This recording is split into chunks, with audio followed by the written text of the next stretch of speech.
Hi, this is Chris German from the Apartment Dealer, and behind me here is one of my personal multifamily investments. I thought I'd give you some insight, how do I approach my personal units, what type of renovations do we do, what are some of the stumbling blocks that you run into. It's almost like an onion sometimes. As you peel back layers, there's more things to work on, but we're gonna dig into some of that. But the point is, this is very key. Come January 1st, 2020, you no longer can just raise rents to any amount that you like. There now is a rent cap in the entire state. But within this AB 1482, there's a provision that if you do substantial construction, substantial they call it, meaning it would take 30 days or more, and you do it with permit, then you can give the tenant a notice to vacate. Thus, once the unit is vacated, you do your renovations, you now can bring that unit to market, I should say. We dug into this much deeper at our educational event, but the idea is you have to know how to underwrite your project to see, is it worthy to go through the construction cost, to go through the vacancy period? Is the outlay of capital worth it versus where your current rent is and potentially what you will get for the unit after the renovation? The key here, though, is that the renovation should meet a new type of tenant base. And again, we dig into this at our educational events, not to just get, say, market, but can we get well above market? And so I'm going to dig in how we're able to do that. Oftentimes we get 15-20% above what the other neighboring landlords are collecting for rent, because our units are much different in their offering. And you'll see that as we go through this project. We've shared with you one other project I've worked on, but we want to share this with you as well. So let's go ahead and take a look at a couple of the units. As we walk into these units, you'll see demolition has already started. I should have shot some footage prior so you can get an idea what it looked like prior. So when we walk in, there's some missing walls and some plumbing missing, but you'll get the idea. Now, these units are 2-bedroom, 1-bath units.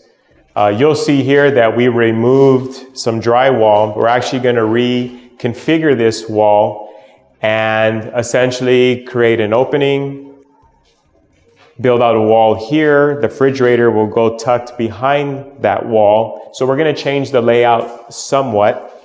As the camera pans this way, you'll see that we tore all the drywall off. We wanted to have a look at what are we looking at in terms of the framing. You'll see here, we'll take a shot. The bottom plate, it was deteriorated from water damage and what have you.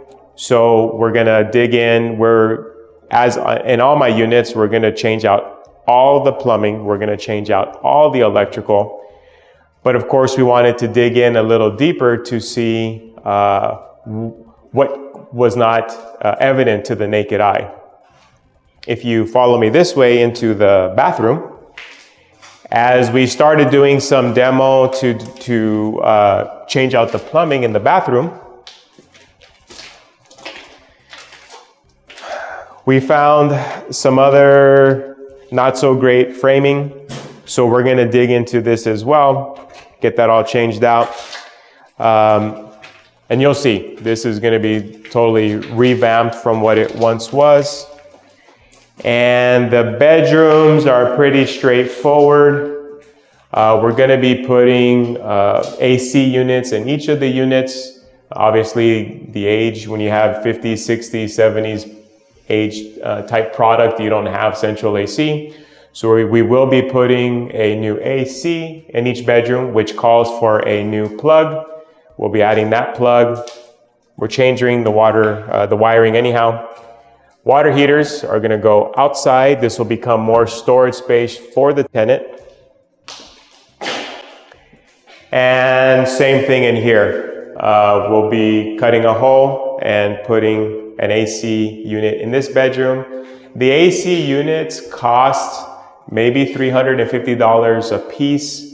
My argument is the rent that you can collect, the market rent when your unit offers ACs in bedrooms and the living room versus just the living room, which a lot of people do, you recoup that money very quickly. So we opt to do it in our units. In terms of wall heaters, we'll assess if they need to be replaced or not. At the bare minimum, if the wall heater is working, then we'll purchase a new cover. I think the covers are maybe $120 or so at a plumbing supply, and we'll put a new cover so that it matches the new interiors. We'll go over and take a look at another unit. So this is unit number 2. So we'll take a look at this unit here.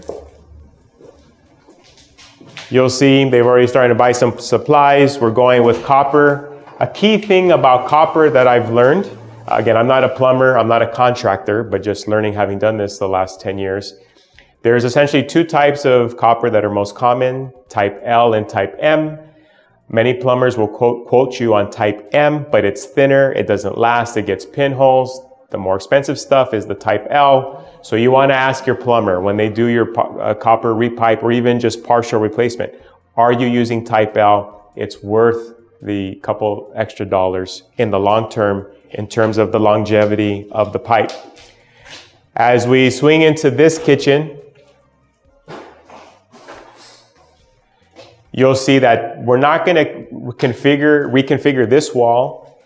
Because if we made an opening and try to build out a wall here and put the fridge would block this window. So we're going to leave the walls as they are. This originally only had cabinetry on one side. We're going to come at an L. We'll put a Lazy Susan in the corner.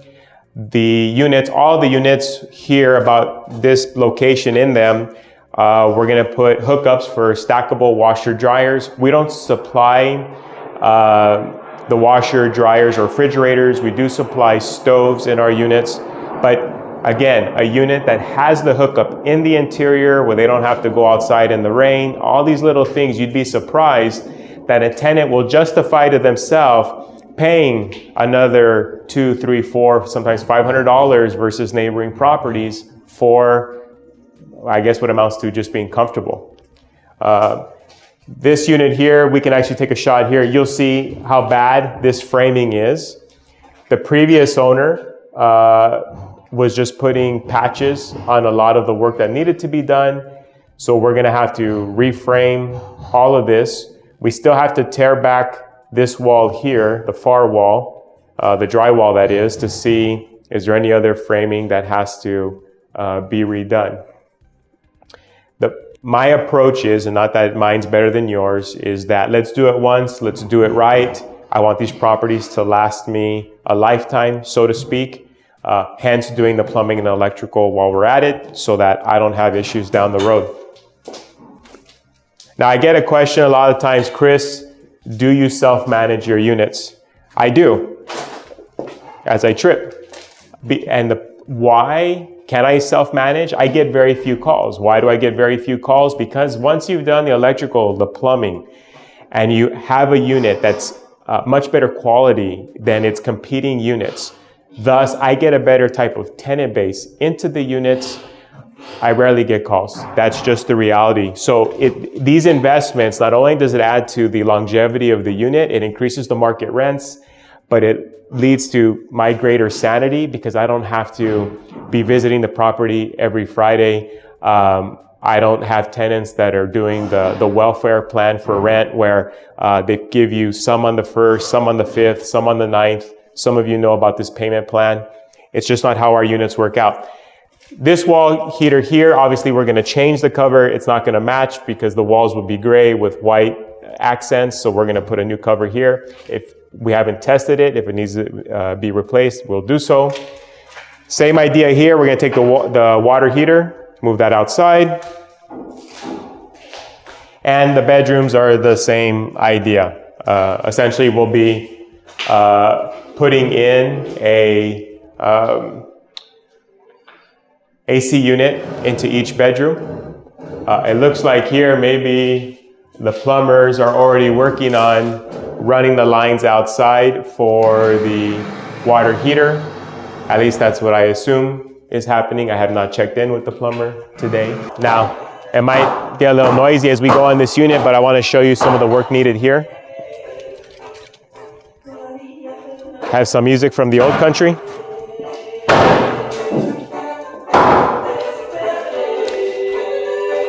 So this unit here, we ran into the same issue, and you'll see. The framing had rotted because of water leaks and what have you. So we removed all the framing and we're going to reframe the wall. So you'll see that we removed all the framing and this will be all new framing. We tore back the walls because as you see the far studs there basically had rotted to nothing. So we're going to reframe it, do it once, do it right so that we don't have to think about it again. So as we go along in this project, we'll be stopping by the property here and there, give you updates in terms of the progress.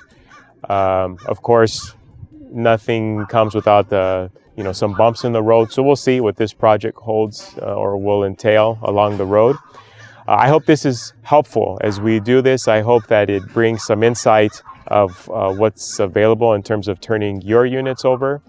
And in a rent-controlled world, we all have to be proactive with our rents. Funny enough, in speaking with landlords, I can't tell you how many times a landlord will tell me, well, Chris, because of this new rent control law, now I'm gonna have to raise my rents every year. I mean, if you think about that, we should be raising our rents every year. And I'm not here to tell anyone how to manage. I'm not saying my management style is better than yours. But when rent control comes, how many owners now were caught flat-footed, rents well below market, that is going to impact the value? And how many of them don't have the capital to do substantial construction? Even if that's allowed within the law, how many of them don't have the capital? So now they're stuck with rent rates or rent increases at the rate of 5% plus the CPI index. It's tough for them. So we're just trying to help the owners. We're trying to work alongside you, arm in arm, in this world of being a landlord. In these sessions, I have my landlord hat on, not necessarily my realtor hat. Bottom line, I hope it helps you in your management. Chris German from the Apartment Dealer, wishing you positive cash flow, tenants who behave, and much protection from rent control, Uncle Sam, and anything else they can think of. Thank you.